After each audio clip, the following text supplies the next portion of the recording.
Hi. So, we're going to try some tougher proportion ones here. So, a couple of little examples. Okay. So, have a look at this one. Okay. Um, let's say that a crowd is divided in a ratio of 7:4:1. Okay.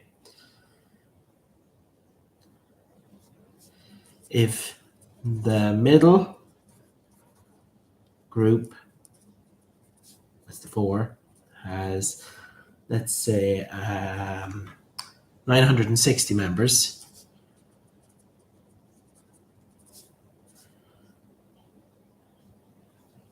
find the total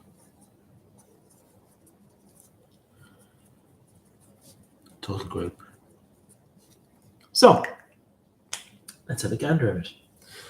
Start again. We have our ratios. Let's write them down. 7:4:1. Now, we know that we can turn these into proportions. 7 and 4 is 11 and 1 is 12. So, that's 7/12, 4/12, and 1/12. And 960 represents the middle group. So that means 4/12 represents 960 people. Let's work out what 1/12 represents. So 960 divided by 4 is 240 people. We don't want 240 now. We could find group A, but we really want the full group, which is 12 out of 12. It's 2,880 people. So have a look at that again. Now, I suppose the question you're asking yourself is,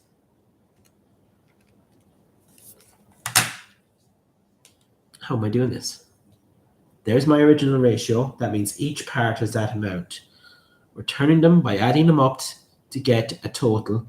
We're getting them as a fraction or a proportion of the total. So that's the ratio. This is the proportion of the total. So this one we know is 960.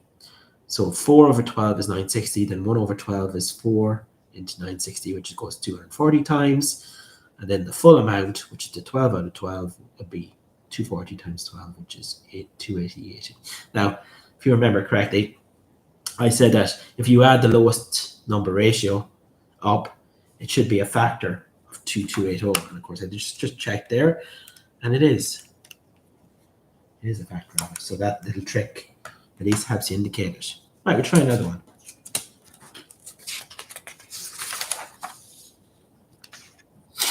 So, let's take two gardens. Garden number 1 and garden 2. Now, they're both squares, even though they don't look like squares. Let's make the assumption that these are squares. Okay? So, garden number 1 has a perimeter of 20 meters. Okay? And garden number 2 has a perimeter of, let's say, I'm trying to think, of 56 meters. Now, what I want to work out is the ratio. Find the ratio of their areas. So, let's think about this for a second. First of all, we have the perimeter. We want to get the area. So that's the first problem we need to sort out. Then we need to get a ratio of those areas. So let's start by working out the sides of these squares. So what we know about squares is that each side is the same length. The perimeter is 20.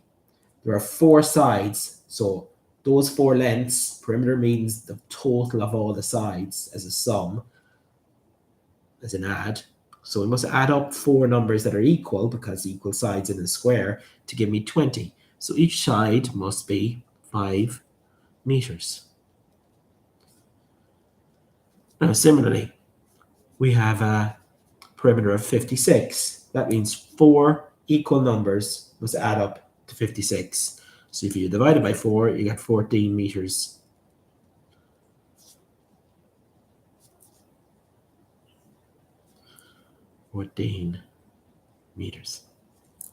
So now the question becomes, we have to multiply these together.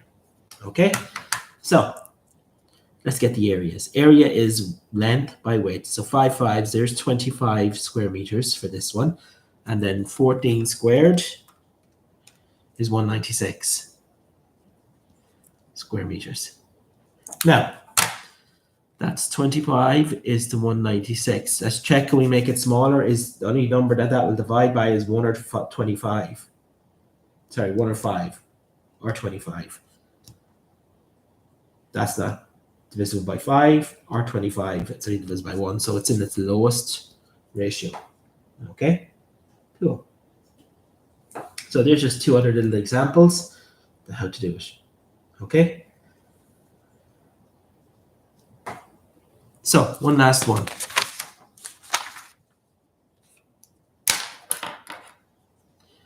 Three quarters of a class are girls. The rest are boys.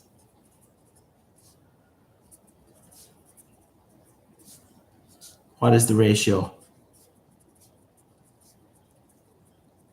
of girls to boys? Right, well, let's work it out. Okay, so 3 quarters are girls. So the total is 1. So that means 1 quarter are boys. Now, there's your proportions. How do we go from proportions back to ratios? Well, we just ignore the bottom of the fraction. So 3 girls for every 1 boy. And there you have your ratio. Because 3 and 1 gives you 4, and 3 over 4, 1 over 4. Okay, so that's just a little tricky one there, just to get you to think.